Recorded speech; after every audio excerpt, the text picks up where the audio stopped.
Começando mais uma reunião no nosso querido Centro Espírita Eurípides Barçanufo, do setor Centro-Oeste. Nós queremos agradecer a Jesus a oportunidade de estarmos novamente aqui. E para começarmos a nossa reunião, nós vamos ler uma pequena poesia e em seguida faremos a prece inicial dos nossos trabalhos. Do livro Cartas do Evangelho, de Cassimiro Cunha, Não Deva ao Mundo. Pelos caminhos da terra, jamais procure esquecer que todos temos no mundo um livro de deve e haver. Nossos débitos são pagos pelo sistema perfeito das justas compensações sob a lei de causa e efeito. Os maus atos representam as dívidas mais vultuosas, cujo resgate é penoso nas estradas escabrosas. Quem faz o bem, todavia, prepara-se na esperança, aguardando as recompensas do amor, da luz e da bonança. O bem é o porto seguro neste globo de escarcéus. Pague o seu débito ao mundo e seja credor nos céus. Pai querido, nesse instante nós queremos te agradecer pela oportunidade de estarmos aqui novamente, aprendendo os teus ensinamentos à luz desta doutrina maravilhosa. Muito obrigado, Senhor, que assim seja. E neste instante, meus irmãos, nós vamos passar a palavra para a nossa querida irmã Silvana, que vai nos trazer mais uns ensinamentos à luz desta doutrina maravilhosa. Meus queridos amigos do Centro Eurípides Barçanufo, é uma alegria estarmos reunidos uma vez para dividirmos um pouco das nossas reflexões. Rogamos a Jesus que nos inspire a todos e que essas reflexões sejam realmente úteis a nós. Lá no Evangelho, no item 8, no capítulo 6, nos traz que Deus consola os humildes e dá força aos aflitos que lhe a pedem. Seu poder cobre a terra e por toda parte, junto de cada lágrima, colocou ele um bálsamo que consola. A abnegação e o devotamento são uma prece contínua e encerram um ensinamento profundo. A sabedoria humana reside nessas duas palavras. Possam todos os espíritos sofredores compreender essa verdade, em vez de clamarem contra suas dores, contra os sofrimentos morais que neste mundo vos cabem em partilha. Então, ele começa falando que Deus consola os humildes e dá força para os aflitos que lhe atendem. Consola todos aqueles que acabam sem entrar na rebeldia, aceitando aquilo como é nosso de passar. Quando ele fala no final que nos cabe os sofrimentos em partilha, quer dizer, todos nós nesse mundo, todas as categorias, religiões, idades, passamos por sofrimento. E ele fala assim, seu poder cobre a terra e por toda parte, junto de cada lágrima, colocou ele um bálsamo que consola. E a gente, às vezes, é tão egoísta, e a gente quer focar tanto no nosso momento. Eu não estou dizendo que o sofrimento nosso não é real, mas, às vezes, a gente foca tanto na nossa dor, que a gente esquece que existe, ao lado de cada lágrima, um bálsamo. Basta que a gente se abra para poder reconhecer que sempre que há uma dificuldade, e a gente pode lembrar na nossa vida, na nossa passagem, talvez, se hoje nós estamos mais tranquilos, vamos lembrar de quantas dificuldades nós já passamos, e sempre é porque aparece. Quando não aparece ninguém, aparece uma lição, aparece algo até um filme, né, que parece que veio para nos trazer algo sobre aquilo que a gente está sentindo. Como se alguém nos pegasse a mão e falasse assim, vem cá, olha um pouquinho para fora. Então, e não sou eu que estou dizendo isso, é o próprio Espírito de verdade. A abnegação e o devotamento são uma prece contínua e encerram um ensinamento profundo. São uma prece contínua.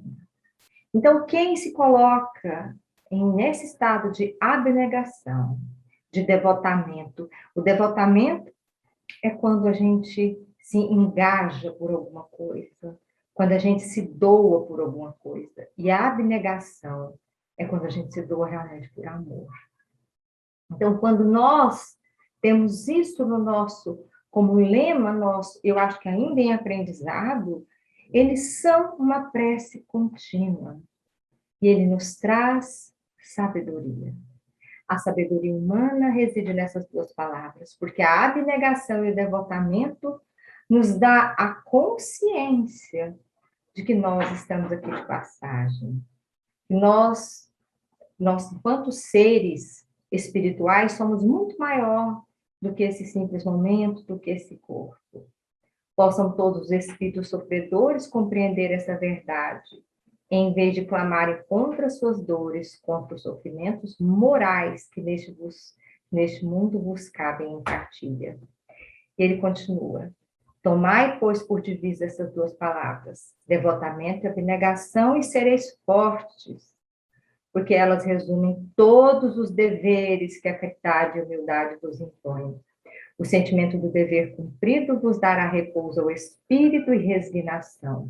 O coração bate então melhor, a alma se serena e o corpo se forra aos desfalecimentos, por isso que o corpo tanto menos forte se sente, quanto mais profundamente golpeado o espírito. Então, ele ainda diz que a abnegação e o devotamento resume os deveres que a caridade e a humildade nos impõem. Esse sentimento de dever cumprido nos dá repouso ao espírito. Mas aí a gente vai entender o que será que é esse dever cumprido. O coração bate então melhor, a alma se serena e o corpo se forra aos desfalecimentos. Porque o corpo tanto menos forte se sente, quanto mais profundamente golpeado o espírito. Por que será que Jesus diz que o corpo se sente menos forte enquanto o espírito é golpeado? Às vezes a gente fica pensando assim que nós não podemos ter muita facilidade. Nós ainda somos espíritos, vamos dizer assim, ainda no maternal, muito próximos ainda do nosso início. E a gente é muito mal acostumado, somos muito acomodados. Às vezes, quando a vida nos traz muita facilidade, nós temos uma tendência à inércia. E aí é que a gente vai pensar nessa questão quando Jesus fala quando o corpo é mais golpeado. Quando a gente reencarna, o espírito necessita de uma roupagem para organizar as nossas experiências. Porque eu, enquanto reencarno hoje, enquanto mulher, enquanto Silvana, não posso trazer a minha bagagem toda para cá. Não dá. Para essa personalidade, para esse eu de agora, não dá para trazer. Então, essas informações do passado, como se diz, a gente faz uma mala própria para essa vida. A gente precisa de um eu provisório, que é chamado de ego. Então, esse ego é o nosso eu provisório, que vem nos auxiliar e nessa encarnação, saber o que nós vamos trabalhar mais. Porque nós temos uma estrada infinita pela frente. Mas numa reencarnação, nós precisamos trabalhar certos tópicos mais do que os outros. Talvez coisas que já estão na hora, vamos dizer assim, de serem trabalhadas. Talvez coisas que ficaram adormecidas por mais de 4.000 anos em nós. Talvez nessa vida, a espiritualidade, né, quando nós formos lá, né, juntos, organizar a nossa vida, a nossa vinda aqui, é que diz assim, olha, agora está na hora de trabalhar isso. Você já está pronto. Apesar do ego não ser o centro da vida, a gente não significa que a gente deve desprezá-lo, porque ele está a serviço do self. Joana diz que o self é o próprio espírito. Então, pensa, Jesus traz o espírito e o corpo. A gente pode colocar o ego, né, como essa roupagem que a gente reencarnou. Mas é por causa desse ego é que a gente possui a liberdade de fazer escolhas. É por causa desse ego que hoje eu sei que eu sou Silvana, amanhã eu vou acordar e também sei que eu sou a Silvana. Porque é o meu eu, é o que me dá consciência. Qual que é o problema? É que a gente acha que é só isso. A gente acha que é o ego, eu me restringo a essa personalidade, a esse modo de ser, e acho que isso é o que é tudo. Um ego saudável é quando ele permite uma relação de subordinação ao espírito. É quando eu realmente falo, Senhor, o que queres que eu faça? Porque é o espírito está ligado a divindade em mim, vamos dizer assim, a essa potência onde eu vou me desenvolver, é que sabe realmente o que eu vim fazer aqui. Por isso que às vezes a gente sonha e o espírito em desdobramento precisa relembrar qual foi o compromisso que fez, porque se deixar o meu eu, o ego, né, enquanto aqui vivendo, adorando, como se diz a matéria, que vai se perdendo pelo caminho. Mas quando eu tenho um ego bem estruturado, vivendo no mundo, sem pertencer ao mundo, é que a gente conduz a vida de maneira adequada. Porque eu também não posso desvalorizar essa construção que eu sou. Para desenvolver uma relação saudável com o inconsciente, é preciso que esse ego, com o espírito, mesmo mantendo na posição da realidade externa, percebendo as limitações pessoais, não tenha medo de confrontar as forças interiores como realidade e constatar seus anseios em termos daquilo que é realmente possível de ser realizado. À medida que o meu eu, meu ego, vai se tornando consciente que ele não é o centro de tudo, mas ele é algo que veio para me ajudar a evoluir. E eu começo nesse diálogo, onde o ego, o meu eu, faz uma ponte entre o que está lá fora e uma ponte entre o que está aqui dentro, entre o espírito. E aí eu começo, se eu não tenho medo de confrontar as minhas forças interiores e as minhas realidades, por exemplo, quando eu não tenho consciência de que eu não sou ainda uma pessoa tão boa, eu imito o comportamento de outras pessoas. Então, eu começo a pensar assim, o que uma pessoa boa faz? Ela faz caridade, ela fala baixo, ela não fala mal de ninguém. E eu começo a reproduzir os comportamentos de uma pessoa boa sem ainda ser. Mas quando eu começo a perceber que eu gostaria de ser essa pessoa boa, essa pessoa que fala baixo, mas ainda eu tenho os meus momentos difíceis, eu vejo aonde é possível no meu dia a dia eu ir. Então, hoje, talvez seja possível eu me calar mais, mas talvez não. Talvez a minha limitação hoje eu não estou conseguindo, eu preciso ter a coragem de olhar para dentro e enxergar o quanto ainda pequeno eu sou. Porque senão eu começo a forjar o comportamento de fora, e aí um dia minha máscara cai, vamos dizer assim. Ou então, quando as pessoas falarem para mim, você se acha, né? E eu realmente, às vezes, me acho e não tenho consciência de quem realmente eu sou. Então, a gente precisa dessa relação, porque é o ego que fala para mim, olha, um ego saudável, óbvio, né? Olha, se esforça mais, dá para ir mais. Ou então ele fala, calma, põe o pé no chão. A gente sabe que nós não somos tudo isso. A gente precisa reconhecer que a gente não sabe. A gente precisa reconhecer que precisa voltar atrás. Um ego adoecido, ao contrário, ele deseja se manter no poder e faz só as suas próprias vontades, sem analisar as condições acima dele, sem submeter às determinações divinas. Tem excesso de si mesmo, coloca-se como centro do universo, acredita que tudo ou todos fazem com o propósito de o agredir, desmoralizar ou diminuir. O ego que eu preparei para vir, que nós preparamos, junto, né, junto a espiritualidade, junto com a gente, prepara para a gente reencarnar, e aí, quando ele está adoecido, eu preciso me manter no poder, porque ele é frágil. E aí ele quer fazer só a vontade dele. Então, por exemplo, eu só quero Por que eu tenho que acordar cedo? Por que eu não posso comer o que eu quero? Por que eu isso? É? E eu não, sabe aquela criança birrenta? E eu não analiso as condições acima de mim e nem me submeto à determinação divina. Porque quando acontece alguma coisa, eu já me revolto e falo, mas por que comigo? É? Mas por que logo eu? Mas por que? Parece que Deus implicou comigo. A gente tá fala assim. Ah, mas por que a gente tá falando, a vida é madrasta. Só acontece coisa ruim. Por quê? Se a gente viu lá atrás que o Evangelho diz lá, o Espírito de Verdade diz claramente que ao lado de toda dor, de toda lágrima, Deus coloca um bálsamo. Quando o ego está adoecido, ele não consegue ver bálsamo. Sabe por quê? Porque não é aquilo que ele queria. Sabe aquela coisa assim, eu estou com muita dor, e aí eu olho do meu lado, eu tenho analgésico. Mas eu não quero analgésico porque eu não quero ter dor. Tipo assim, sabe? Esse paliativo aqui eu quero que me tire essa dor. Então, e nós somos muito, o ego adoecido nos faz colocar muito no centro de tudo. Então, o poder é meu, o controle, mas ele é assim justamente porque ele tem excesso de si mesmo. E acredita que tudo que acontece é por causa dele. Sabe aquela coisa assim, o carro do lado está acelerando, está querendo me implicar, sabe? A pessoa olhou para mim, é porque não gostou de mim. Alguém está falando, deve ser de mim. Ou então, se alguém está elogiando, deve ser de mim também. Por quê? Porque eu me acho sempre o universo.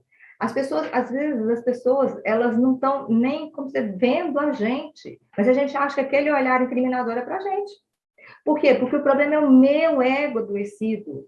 Sabe, a gente coloca tanto como centro de tudo, e a gente quer fazer só o que a gente quer. A gente gostaria de levantar um dia e calcular o nosso dia inteirinho para que ele acontecesse da forma com que eu mais quero. Tipo assim, acordo às 7, faço isso, isso. Aí eu programo até a noite. Na hora que eu vou sair de casa, se eu já pego um trânsito na frente da minha casa, o que o ego adoecido faz? Mas que raiva! Só porque eu queria sair hoje mais cedo, já acabou meu dia. O que um ego saudável poderia fazer? Gente, aqui tem trânsito todo dia. Não está me atrapalhando, está atrapalhando todo mundo. Eu não sou o único aqui. O ego adoecido, ele se separa dos outros, ele se enxerga como diferente de todos. Ou ele se enxerga como assim, como um ser iluminado, né, como se diz, o preferido por Deus, ou ele se enxerga assim, ele não se enxerga enquanto comunidade. Quanto mais enquanto comunidade geral de universo, vamos dizer assim, quanto mais o ego nosso é saudável, mais eu consigo expandir os meus limites e enxergar o outro como também fazendo parte de mim. Meu Deus, está fazendo calor, mas não está fazendo calor só para mim, está fazendo calor para muita gente. Então, aí a gente vai vendo o quanto é necessário a gente desenvolver esse ego. E quando, na pergunta, voltando à abnegação, no Livro dos Espíritos, na 912, Kardec pergunta aos espíritos qual o meio mais eficiente de combater esse predomínio da natureza corpórea. E os espíritos colocam, praticar a abnegação. E o que é a natureza corpórea, gente? Vem do ego. E ele pergunta na 913, dentre os vícios, qual que se pode considerar radical? Temos dito muitas vezes, o egoísmo. Daí deriva todo o mal. Estudai todos os vícios e vereis que no fundo de todos há egoísmo, há esse adoecimento do ego, porque a gente vem reencarnar e acha que a gente é só isso aqui.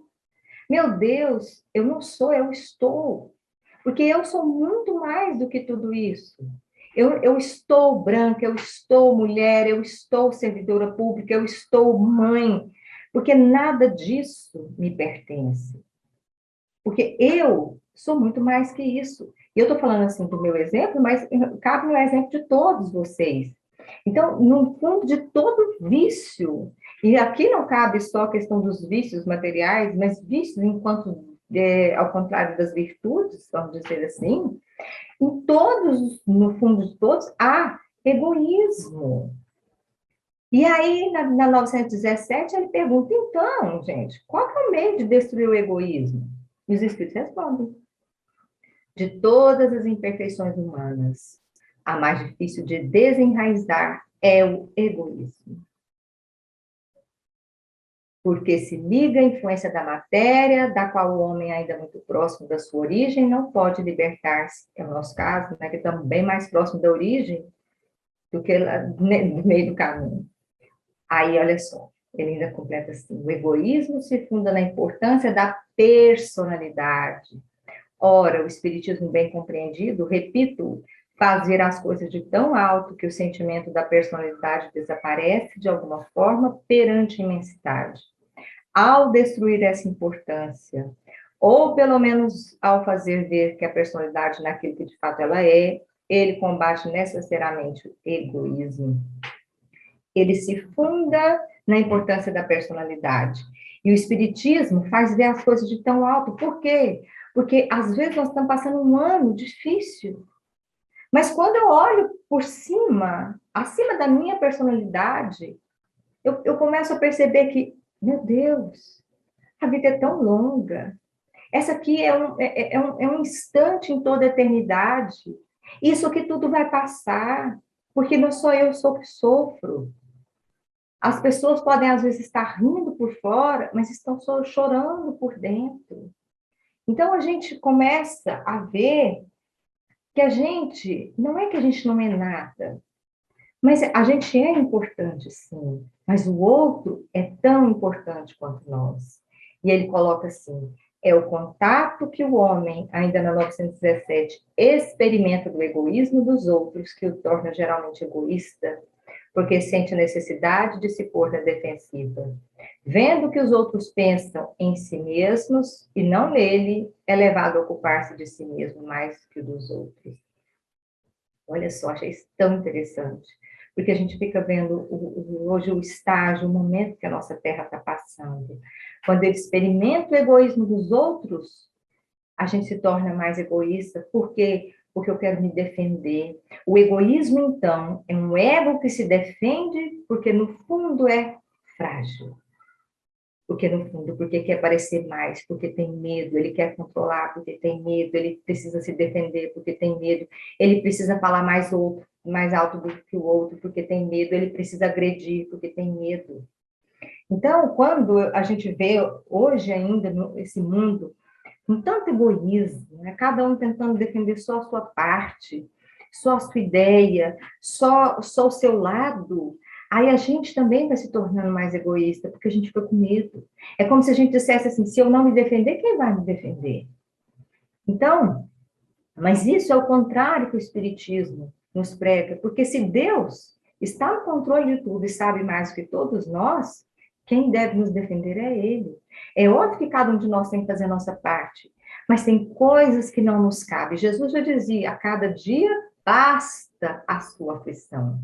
E o Emmanuel, nesse livro Religião dos Espíritos, na lição 79, ele traz que o grande egoísmo da humanidade é a soma dos pequenos egoísmos de cada um de nós.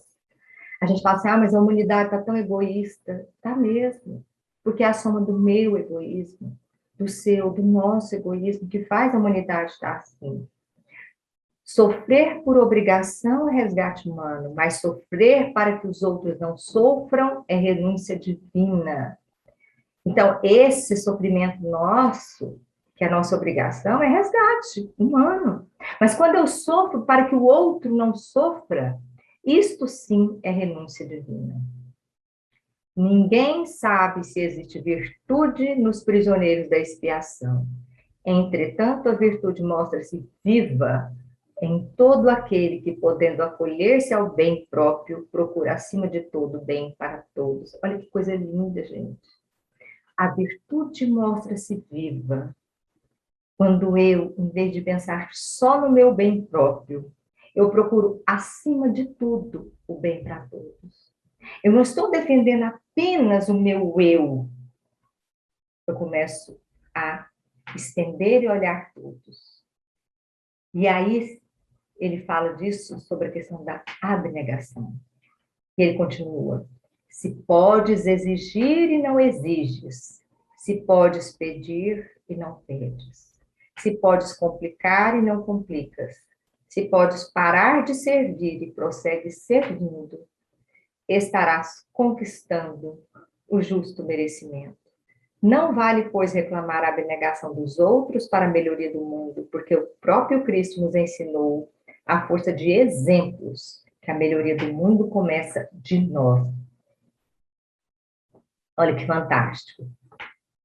Se eu posso exigir algo, se cabe a mim exigir algo, eu não exijo. Se eu posso pedir, mas eu abro mão. Se eu posso complicar, eu não complico. Aí eu fiquei pensando tanto nisso, porque eu fiquei pensando o quanto a gente gosta de complicar as coisas. O quanto, em vez de pacificar, a gente gosta de botar mais lenha na fogueira. E nós, quanto espíritas, e nós, enquanto seguindo esse Cristo, a gente precisa refletir sobre isso. Porque nós estamos, isso aqui é abnegação. Quando eu penso em complicar as coisas, eu estou sendo egoísta. Eu não estou conquistando merecimento. Eu não estou sendo abnegado. E eu vou sofrer as consequências disso. Porque quanto mais eu complico, mais eu vou criando problemas para mim. Então, quantas vezes em discussões, para manter que eu estou, como se diz, eu estou certo, eu brigo até o fim. Como se diz, eu perco o amigo, mas eu não perco a razão. Porque eu prefiro complicar. E nisso, não há o exemplo do nosso Cristo. Se eu posso parar de servir e eu prossigo servindo. Então, é aquela coisa assim, pronto, você já fez o seu dever, porque a abnegação vai além disso. Eu falo, não, mas eu ainda estou aqui. Não vale, pois, reclamar a abnegação dos outros para a melhoria do mundo, porque a gente tem uma mania de falar assim, as pessoas só pensam nelas mesmas. Olha como o mundo está egoísta. Olha como o mundo está difícil. Olha como as pessoas são más. A pessoa está na fila, ela só pensa nela na fila. A pessoa está no supermercado, quando fala assim, vai faltar tal coisa, as coisas no supermercado acabam, porque eu estou pensando em mim e nos meus. Aí eu pergunto, o que adianta a gente reclamar da abnegação dos outros? A gente quer que os outros parem para pensar também nos outros? Mas se eu não paro, Cristo é que nos deu a diferença, o maior exemplo, porque ele poderia ter encarnado na Terra um berço de ouro e ter exigido muitas coisas. E ele não, ele abnegou disso. Ele renunciou para dar lição para nós. Porque a melhoria do mundo começa na gente. Se a gente quer um mundo melhor, é agora que a gente precisa começar. E combatendo esse egoísmo em nós. Abrir mão, por que é tão difícil abrir mão? Abrir mão de uma posição. Abrir mão, eu errei, pedir desculpas. Abrir mão de brigar por algo que nem vale a pena. Abrir mão de pensar mal de alguém. Abrir mão de pensar, poxa, vale a pena eu me desgastar por tão pouco? Vale a pena se hoje é apenas mais um dia? Vale a pena eu discutir por tal opinião? Se amanhã, nem sei se a gente vai estar aqui. E mesmo que a gente esteja, vale a pena? E ele ainda fala o seguinte, no Pensamento e Vida. A abnegação, que é o sacrifício pela felicidade alheia, sublima o espírito. É por isso que todos os povos sentem necessidade de erguer no imo do próprio seio um altar permanente em que rendam preito aos legítimos heróis, aqueles abnegados, que se doaram em benefício de todos. A abnegação que começa onde termina o dever possibilita a repercussão da esfera superior sobre o campo da humanidade. Onde termina o dever, começa a abnegação. E hoje, que a gente às vezes não faz nem o que a gente deveria fazer. Então, tem certas coisas, nós ainda somos muito mal educados, a gente ainda precisa se olhar, mas para isso é preciso parar e refletir bastante. E a Joana de Ângeles, o espírito, a benfeitora, No livro Plenitude, no capítulo 8, traz que a caridade, que é o amor na sua expressão mais elevada, para ser real, exige a iluminação de quem a pratica, facultando-lhe ao mesmo tempo um constante aprimoramento de propósitos que induzem à abnegação, à vitória sobre as tendências primitivas que permanecem dominadoras. Pelo seu extraordinário conteúdo emocional, a caridade dulcifica aquele que a pratica e abençoa quem recebe, dignificando-o, promovendo-o e ajudando-o a superar-se. Por isso, verdadeiramente, a sua é uma ação de profundidade, que exige requisitos especiais adquiridos pelo esforço de constante aprimoramento espiritual. Ela fala que para ser real, a caridade exige a iluminação de quem a pratica. Por isso que esse processo de autoiluminação é tão essencial de acontecer. Essa vitória às nossas tendências primitivas, esse esforço diário. Nós sabemos que ainda estamos muito longe, mas nós podemos nos esforçar. E é nesse trabalho do nosso dia a dia, desde que eu levanto até a hora que eu me deito e até na hora do sono, é que eu vou me trabalhando, me observando. Nós esperamos grandes mudanças, em grandes acontecimentos, mas são as pequenas coisas do nosso dia a dia que vão forjando o nosso, vamos dizer, o nosso caráter, o nosso comportamento. É à medida que eu abro mão de alguma coisa, que às vezes é pequena, mas eu estou superando uma tendência minha que é primitiva, que às vezes está comigo tem quantas encarnações, e ela vem lá, como se diz, né, como uma pedra no sapato, me cutucando, para que eu a olhe e perceba, não dá mais para agir dessa forma, não dá mais para eu me desesperar, não dá mais para eu querer que a vida se resolva. Por maior que dor que a gente sinta, a gente precisa esperar para a gente tirar mais para frente, para saber o que tem mais à frente. Eu não posso parar o meu trabalho, esse esforço, essa autoiluminação.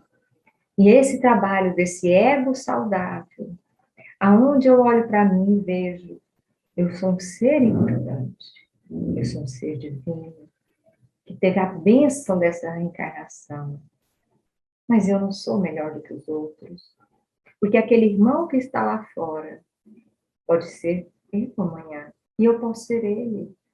Nós não sabemos as condições. Aí eu começo a enxergar não só o outro, mas a própria natureza.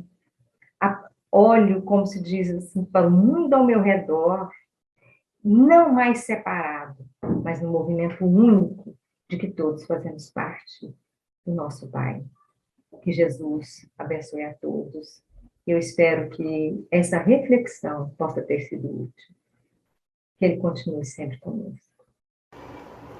Os nossos agradecimentos à nossa querida irmã Silvana, que sempre tem colaborado com a nossa casa de oração.